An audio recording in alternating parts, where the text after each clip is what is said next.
بسم اللہ الرحمن الرحیم۔ معرفت کی باتوں کے آج کے پروگرام کے ساتھ ہم حاضر خدمت ہیں، اور ہمارے ساتھ آج مہمانان گرامی ہیں جناب پروفیسر اخلاق احمد یوسفی صاحب اور جناب ضیاء محی الدین صاحب۔ اس کے علاوہ عمار مسعود صاحب اور حمزہ صاحب بھی اسکرین پہ نظر آ رہے ہیں۔ تو میں پروفیسر اخلاق احمد یوسفی صاحب سے گزارش کروں گا کہ وہ جناب ضیاء محی الدین صاحب سے کچھ جو ہے وہ سوال جواب کرے اور ان سے استفادہ کریں۔ تو جناب پروفیسر اخلاق صاحب۔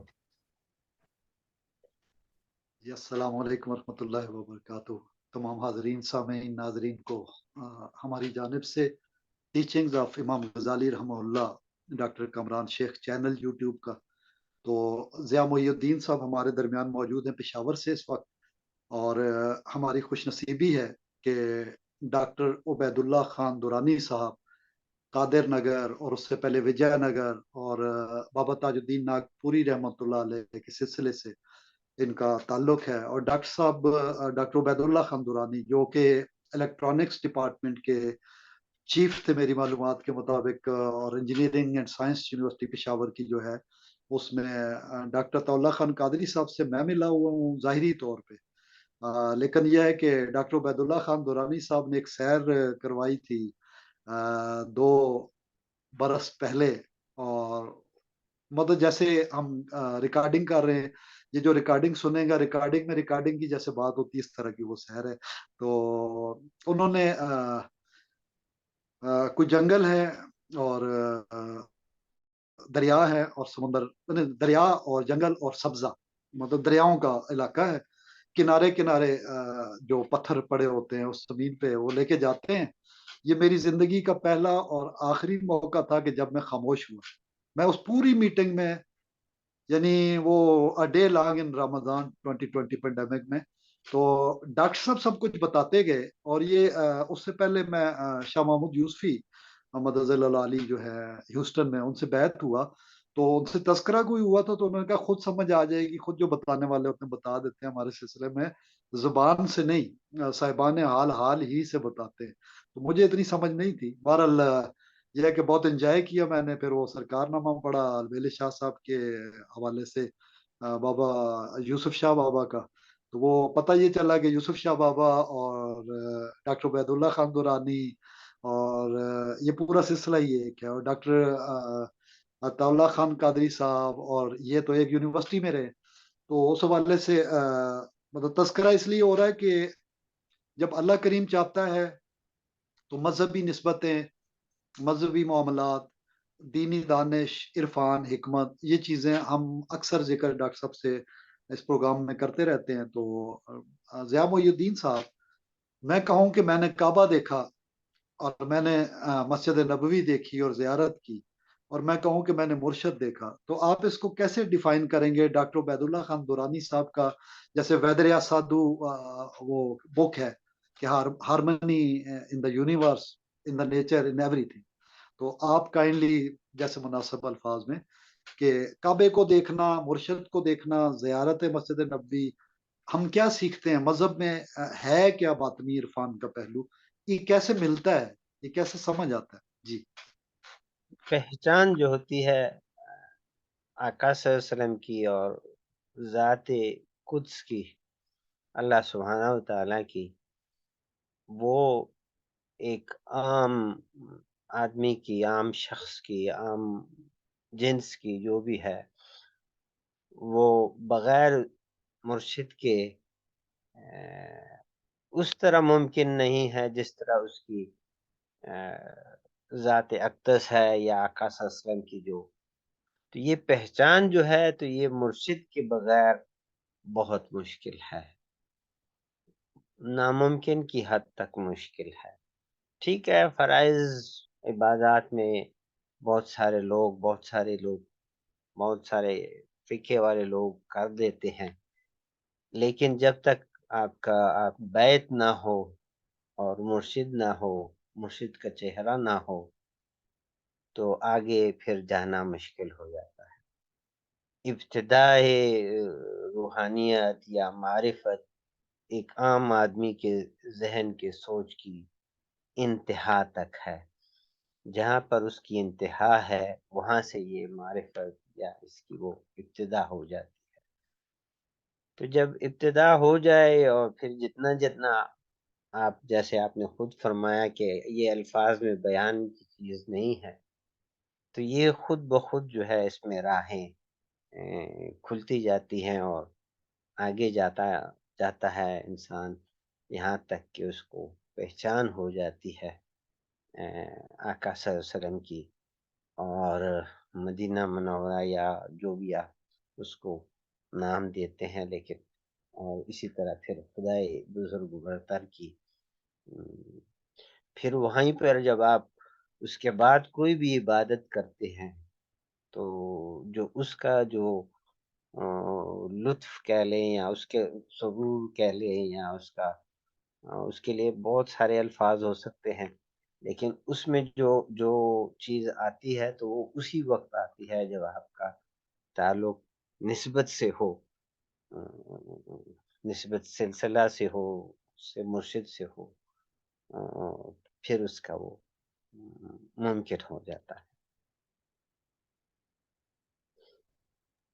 جی ڈاکٹر صاحب عموماً آپ کو کیا سبق دیا کرتے تھے؟ جیسے آپ کے والد صاحب ان کے ساتھ رہے ہیں، تو مطلب اس سفر کے لیے کیا چاہیے، کیا بنیادی جو اللہ تعالیٰ کی یاد کے حوالے سے؟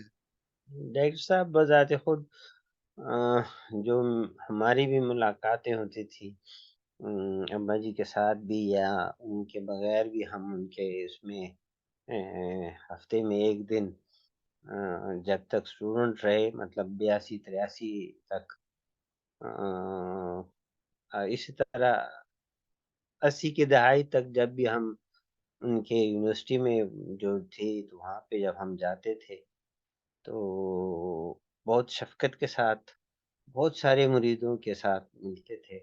بہت سارے ایسے غیر معتقد لوگ بھی آ جاتے تھے بیماری کی صورت میں جن کا وہ علاج کرتے تھے، اور پھر وہ ان کے ساتھ، اور ان کا زیادہ حلقہ جو تھا تو وہ جو تھے وہ زیادہ تر پروفیسر اور یہ حضرات بھی تھے، مطلب سمجھے ہوئے سلجھے ہوئے علم و دانش والے لوگ بھی، اور اس حساب سے وہ، اور جو بات وہ کہہ دیتے تھے، مطلب جو بات وہ فرما دیتے تھے کہ یہ اس طرح ہوگا، تو وہ اسی طرح پھر وہ ہوتا تھا.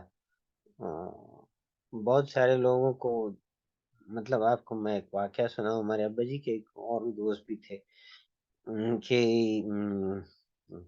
گھریلوی مسائل ہوتے تھے تو ان کی جو ہماری جو آنٹی تھی تو اس کو روزہ چپ کا روزہ رکھواتے تھے کہ صبح سے شام تک آپ نے نہیں بولنا. تو وہ اس حساب سے جو تربیت ہوئی ان کی، تو وہ ان کے مسائل حل ہو جاتے تھے، دنیاوی مسائل جو تھے وہ حل ہو جاتے. اور اسی طرح جب دنیاوی مسائل حل ہو جاتے ہیں تو اس کے ساتھ ساتھ ہی وہ ساتھ میں روحانیت کی طرف اور اس کی طرف وہ خود بخود وہ سلسلہ چلا جاتا ہے اور آگے پھر چلتا جاتا ہے. تو دنائی صاحب کو جب بھی ہم نے دیکھا، ان کا ایک مخصوص انداز تھا. شروع میں تو ان کی داڑھی نہیں تھی، پھر انہوں نے داڑھی بھی مبارک بھی رکھی اور باریش ہوئے صحیح، بہت ہی خوبصورت وہ انداز تھا ان کا. ملنے میں لانے میں بھی بہت زیادہ شفقت دیتے تھے اور بہت خاموشی سے، ابھی بھی ان کے سلسلہ وہ چل رہا ہے، اور مطلب انہوں نے سجادہ نشین کا بھی وہ تو زیادہ نہیں کیا، لیکن ان کا وہ جو ہے وہ روحانی سلسلہ وہ ابھی بھی جاری ہے، اور باقاعدہ وہ لوگ اپنی مجلسیں کرتے ہیں، یہ اس میں ادھر پشاور میں ہی کرتے ہیں. اپنی تو ضیاء زندگی محی الدین صاحب، معذرت کا تقلم، جو کلمۃ اللہ کا، کلمہ طیب کا مختلف کیفیات اور مختلف خیالات، مختلف مقامات کے ساتھ ورد یا ذکر، مطلب توحید وجودی کے حوالے سے، یہ بھی ان کے ہاں تھا اوراد میں؟ اورات تو مختلف ہیں. بعض کیفیات ایسی ہوتی ہیں جن کو الفاظ میں بیان کرنا مشکل ہو جاتا ہے، لیکن جو ہم نے سیکھا ان سے، تو ادب کے لحاظ سے ہر ایک سے وہ بات کرتے تھے، ہر ایک سے وہ اپنا جاری رکھتے تھے، مطلب ان کی تعلیم ایسے انداز میں جاری رکھتے تھے کہ وہ بہت ہی محسوس کرنے والے انداز میں ہوتے تھے۔ کلام میں اگر زیادہ نہیں ہوتا تھا تو محسوس کرنے والے انداز میں، اور جو عملی طور سے تھا تو وہ اس طرح سکھا دیتے تھے کہ اس کو بیان کرنا مشکل ہے، لیکن ان کی جو صحبت میں جو اثرات ہوتے تھے تو وہ یہ ہم آج کل جو کچھ بھی ہیں کہہ لیں تو اس میں ان کا ایک اپنا بڑا ہاتھ ہے کہ وہ ان کی تربیت ہے کہ اس سے ہے، تو یہی آگے چلتے جا رہے ہیں۔ آج ماشاء کل اللہ جی یہ ہم، جی آج جی کل یہ لوگ بہت کم اس طرح کے ہمارے اس ایریا میں بہت کم اس طرح کے رہ گئے ہیں۔ اہ، باتوں والے تو بہت ہوتے ہیں، لیکن جو عملی ان کا رہا ہے تو وہ تربیت اب ہمیں اپنے بچوں کے لیے بعض اوقات پریشانی ہوتی ہے۔ ٹھیک ہے، اب ہمارے ساتھ تو ہمارے جو بچے ہیں ہمارے ساتھ بڑے ہوئے ہیں، تو ہمارے اس میں تربیت میں وہی چیز وہی رنگ کسی حد تک آ جاتا ہے، لیکن اس کے بعد کی جنریشن کے لیے ہم بہت زیادہ تردد رکھتے ہیں کہ اس کے حساب سے یہ ہمارے اس پٹھان معاشرے میں کیسے یہ لوگ پشاور شہر کے اندرونی وہ اور بات ہے، یا سوات میں بعض جگہوں میں تھوڑا سا نسبتاً صاف لوگ بھی ہیں، ہارڈ لائنر بھی ہیں لیکن صاف لوگ بھی ہیں۔ بنیر کے ایریا میں یہ لوگ بہت معتقدین میں سے ہیں، اور باقی لوگوں میں اس چیز کا بہت زیادہ ہمیں بلکہ جو لوگ ہمارے ساتھ بھی جو لوگ وہ اکثر ہم اس پہ بات کرتے ہیں کہ اچھا جی یہ آگے والی جنریشن جو آئے گی تو اس میں کیا ہوگا۔ نہیں انشاءاللہ اللہ کا نظام ہے، اس نے تو دھرتی کو موسموں سے، گرمی سردی سے، رات دن سے الگ نہیں کیا کبھی، تو اس کی فطرت میں وہ ڈیوٹی ظاہر دیتا ہے خود ہی، تو حضور صلی اللہ علیہ وسلم کی نسبت سے امت کو اکیلا تو نہیں چھوڑا جاتا، تو یقیناً ہوں گے، ہمارے علم میں نہیں ہوں گے ہو جائیں گے، اللہ کرے گا جب یہ بھی ہو سکتا ہے۔ وقت برابر آیا تو۔ میں میں مطلب تھوڑا بہت یہ تو نہیں کہہ سکتے ہم کہ ساروں کی خبر ہے، لیکن تھوڑا بہت خبر جو جتنے بھی جید لوگ تھے تو رفتہ رفتہ ہمارے اس زمانے میں کم ہوتے جا رہے ہیں، اور ان کے جو آنے والے ہیں یا نکل رہے ہیں ان سے، ان کے حلقے حلقے حباب میں سے، تو وہ بہت کم ہے، بہت ہی تو کم۔ آپ ڈاکٹر صاحب کے جو صاحبزادہ صاحب ہیں ان کی بات فرما رہے تھے کہ کسی دن ٹائم ان کے ساتھ طے کیجئے، ہم اسی چینل پہ اسی دورانیہ، مطلب سنڈے ہو منڈے ہو، رات ان کے یہاں مغرب ہوتی ہے اور نہیں 10 کا ٹائم ہو جاتا ہے، 10 کے بعد، نہیں تو رات 12 کے بعد، عشاء کے بعد، تو کوئی سٹنگ رکھ لیتے ہیں، تو ڈاکٹر صاحب کے حوالے سے ظاہر فرزان کو ان کے زیادہ آپ ساتھ موجود ہوں، ہاں مل کے کوئی ڈسکشن ہاں، ہم وہ کر لیتے ضروری ہیں۔ بات ہے، وہ تو ان کے اور وہ بھی پروفیسر میرا خیال میں ریٹائر ہو گئے ہیں وہ بھی، اور پروفیسر تھے ادھر اس میں، اب غالباً کسی پرائیویٹ یونیورسٹی میں، مجھے کسی نے بتایا تھا کہ وہاں پہ کر رہے ہیں، لیکن ان کا معرفت میں بھی ٹھیک ٹھاک وہ ہے اپنا، لیکن ہے وہی ان کی طبیعت بھی اسی طرح خاموشی سے کوئی وہ نہیں کرتے اپنی۔ اس میں گرامی کیا ہے پروفیسر صاحب کا؟ جہانگیر جہانگیر دورانی صاحب۔ جہانگیر دوران نہیں، جہانگیر انشاءاللہ صاحب، تعالیٰ ملاقات رہے گی، میں آپ بس پروگرام میں سیٹ کوشش کیجیے۔ کروں گا انشاءاللہ آنے والے 2 3 4 دنوں میں کہ ان سے میری ملاقات بن جائے، صحیح ہے۔ کیونکہ جب ہم جاتے ہیں تو وہ اکثر وہ ملنا ذرا مشکل ہوتا ہے، بہرحال کوشش کرتے ہیں کہ ان سے ملاقات ہو جائے، تو پھر میں ان سے تذکرہ کر کے ان سے ٹائم پروگرام کے لیے سیٹ کر لوں کہ آپ اس طرح پروگرام چاہتے ہیں کہ جس میں بابا جان کا عبید اللہ درانی صاحب کا رحمۃ اللہ علیہ کا جو ہے نا وہ ہو جائے. میں خود گیا تھا, آپ بھی تشریف لائیں تو قادر نگر کا پروگرام بنائیں کہ قادر انشاءاللہ نگر انشاءاللہ. میں انشاءاللہ اس سنڈے تو نہیں, اس سے اگلے سنڈے انشاءاللہ امید ہے کہ ہم آپس میں کوئی پیچ اپ کر لیں گے. وہ ڈاکٹر وہ کامران اصغر صاحب, ضیاء محی الدین صاحب سے طے پایا تھا تھوڑا سا وقت, تو بات چیت تو ہوئی ہے. انشاءاللہ ڈاکٹر صاحب کے صاحبزادے ان کے ساتھ طے پا جائے کوئی بھی وقت, تو پھر انشاءاللہ وہ نشست ہم تفصیل سے تذکرہ کر لیں گے. تو آج آپ ڈاکٹر صاحب بتائیں کہ زیارت حرمین سے ہو کے آئے ہیں آپ, ماشاءاللہ مبارک ہو بہت بہت. جی خیر مبارک جناب. بس یہ بتائیے کہ کیفیات دیکھیں, ایک سالک ہے, روحانی اسٹوڈنٹ ہے, ایک عام مسلمان ہے. وہ واصف علی واصف صاحب فرمایا کرتے تھے کہ ایک میلہ سجایا گیا, میلے میں پوری دنیا یعنی انہوں نے شمار کر لی. وہ تفصیلی کلپ ہے, میں اس کو چند لفظوں میں اختصار سے کر رہا ہوں کہ ویژولائز کیا جائے تو سمجھ. ایک میلے والے نے میلہ سجایا اور بہت رونقیں رکھ دی اس کے اندر.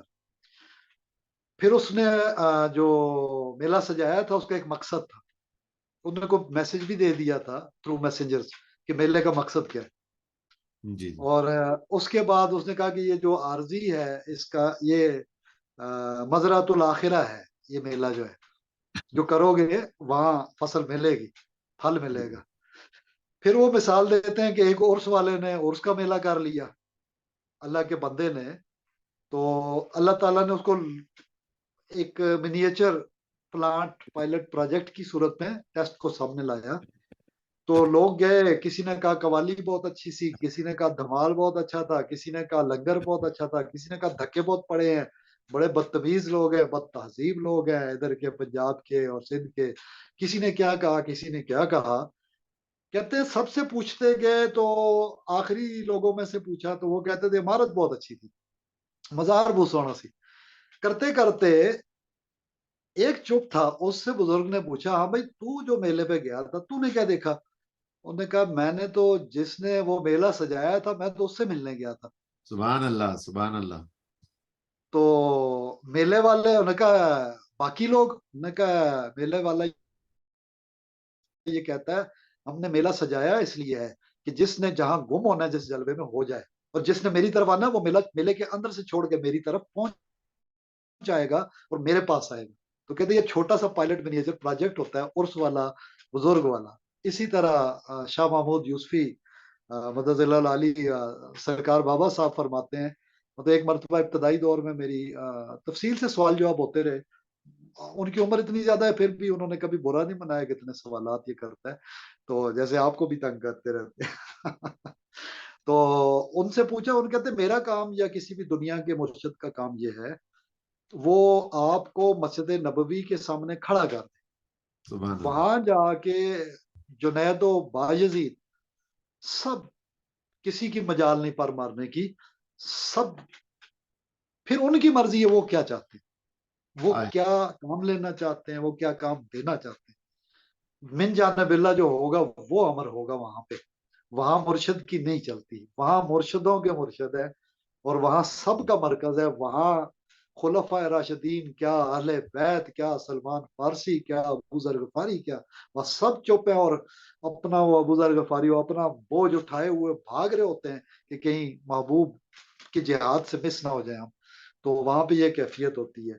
مجھے ان کی بڑی اچھی لگی, کہتے ہیں بس وہاں خیالوں میں پیش ہو جاؤ, یعنی مراقبہ جس کو آپ اپنے ٹرم میں کہتے ہیں سلوک میں. تو کہتے ہیں جب خیالوں میں وہاں پیش ہو جاتے ہیں آپ تو معاملہ ان کے سپرد ہے. کیوں کہ ان کی اللہ نے ڈیوٹی لگائی جاتی اللہ واتی رسول میں, تو معاملہ سارا خود ہی کلیئر ہو جاتا ہے. یعنی زیادہ سے زیادہ یہ کہ وہاں پیش ہونے کے لیے تیار کرنے کی ڈیوٹی ہے چھوٹے چھوٹے استادوں کی اور مرشدوں کی اور پیروں کی, نتھنگ ایلس. پھر کام ان کا ہے, کام شروع بھی ان سے ہوا ہے, کام ختم بھی انہوں نے کرنا, انہی کے ذریعے سے اللہ تعالیٰ نے اس مشن کو کمپلیٹ کرنا. تو واصف صاحب نے حج کی بھی مثال دی میلے کے بعد, جس طرح عرس کی مثال دی پھر حج کی بھی دی. کہ بہت سارے دھکوں کا ذکر کرتے ہیں، رش کا ذکر کرتے ہیں، اور کچھ ایسے ہوتے ہیں جنہیں دھکے بھی لگے، جنہیں گرمی بھی لگی، سب کچھ ہوتا رہا، ان کی نظر تھی کہ بیت اللہ جس کا ہے، بیت جس کا ہے، مہمان جاتا تو بیت کو تو نہیں صرف دیکھتا، یہ چونکہ امر الہی ہے تو ہم دیکھ لیتے ہیں، تو بیت اللہ والا وہ کیا کہہ رہا ہے، تو وہاں لبیک لبیک لبیک. تو آپ بتائیے کہ کیسے گزری مطلب مکہ مدینہ شریف، تھوڑا سا تاثرات ہوتا ہے نا، نیریشن ڈسکرپشن تھوڑا سا جی کہ کیفیات کیا ہوتی ہے بندے کی. بس جی بہت تشنگی تھی مدینہ منورہ کی کہ بس حضور صلی اللہ علیہ وآلہ وسلم کے در اقدس پہ حاضری دوں، اور پھر جس دن پہنچا تو پھر اسی دن پھر مغرب کے فوراً بعد جو ہے وہ حاضری لگائی، اور اتنی روحانی مسرت ہوئی کہ جس کی کوئی انتہا نہیں. ایک ایسے لگ رہا تھا کہ جیسے ایک صدیوں سے پیاس لگی ہوئی تھی، اور حلق اور روح خشک سے خشک ہوتی جا رہی تھی، اور جیسے ہی روضہ اقدس کے سامنے پہنچا تو وہ پیاس بجھ گئی، اور ذہن جو ہے اور روح جو ہے وہ تر ہو گئی. حضور صلی اللہ علیہ وسلم کے روضے کی جو جالیاں ہیں ان کے نظارے سے وہ تر ہو گئی، اور دنیا کے تمام غم مٹ گئے. اور اس سے پہلے کی جو کیفیات تھی وہ بھی میں آپ کو بتا دیتا ہوں کہ اس سے پہلے کیا کیفیات ہوتی ہیں. وہ جو جہاز میں بیٹھ کر میں نے ایک غزل لکھی وہ میں آپ کو سنا دیتا ہوں، تو اسی حوالے سے ہے. ابھی ملاقات نہیں ہوئی تھی، ابھی تو میں جا رہا تھا مدینہ شریف اور راستے میں غزل لکھ رہا تھا. وہ ہے جی کہ ہونے لگی ہے ان سے ملاقات کی طلب، ہونے لگی ہے ان سے ملاقات کی طلب، ہے روح کو بھی آج مدارات کی طلب، اور پہلو میں بیٹھ کر تیرے آنسو کروں رواں، پہلو میں بیٹھ کر تیرے آنسو کروں رواں، ہے دل کو آج میرے اس ایک رات کی طلب، اور رب کی توجہات گناہگار پر رہیں، رب کی توجہات گناہگار پر رہیں، رحمت کی آرزو ہے عنایات کی طلب، اور رب سے قریب تر مجھے کر دیں جو ہر گھڑی، رب سے قریب تر مجھے کر دیں جو ہر گھڑی، ہے ان نشانیوں کی ان آیات کی طلب، ہر ایک لہجہ قلب پہ رحمت کا ہو نزول، ہر ایک لہجہ قلب پہ رحمت کا ہو نزول، لطف و کرم کی مجھ کو ہے برسات کی طلب، اور سچا ہو عشق، شعر دیکھیے، سچا ہو عشق تو ہے تمنا بھی لا شریک، سچا ہو عشق تو ہے تمنا بھی لا شریک، اس ذات کا ہے شوق اسی ذات کی طلب، اور اس کے سوا قلم سے نہ نکلے کوئی بھی شعر، اس کے سوا قلم سے نہ نکلے کوئی بھی شعر، ایک اشتیاق حمد ہو اور نعت کی طلب، مقرر ارشاد مقرر. اس کے سوا قلم سے نہ نکلے کوئی بھی شعر، ایک اشتیاق حمد ہو اور نعت کی طلب، روحانیت کی راہ. یہ بہت پیغام ہے کہ ہم لوگ جو کشف و کرامات کے پیچھے بھاگتے ہیں اس میں کچھ نہیں رکھا، اور اگلے جو آنے والے اشعار ہیں وہ اسی بات کی تبلیغ کر رہے ہیں کہ یہ روحانیت کوئی کشف و کرامات کا نام نہیں ہے، یہ تو محبت کا نام ہے، یہ تو عشق کا نام ہے. روحانیت کی راہ مبرہ غرض سے ہے، روحانیت کی راہ مبرہ غرض سے ہے، اس میں نہیں ہے کشف و کرامات کی طلب، اور تیرا کوئی عمل، اصل جو کرامت ہے وہ آگے آ رہی ہے اگلے شعر میں، تیرا کوئی عمل نہ شریعت کے ہو خلاف، دل میں اگر طلب ہو تو اس بات کی طلب. کراچی کے ایک پیر صاحب ہیں، ان کے مریدین سے کسی نے پوچھا کہ جی آپ کے اپنے جو ہیں وہ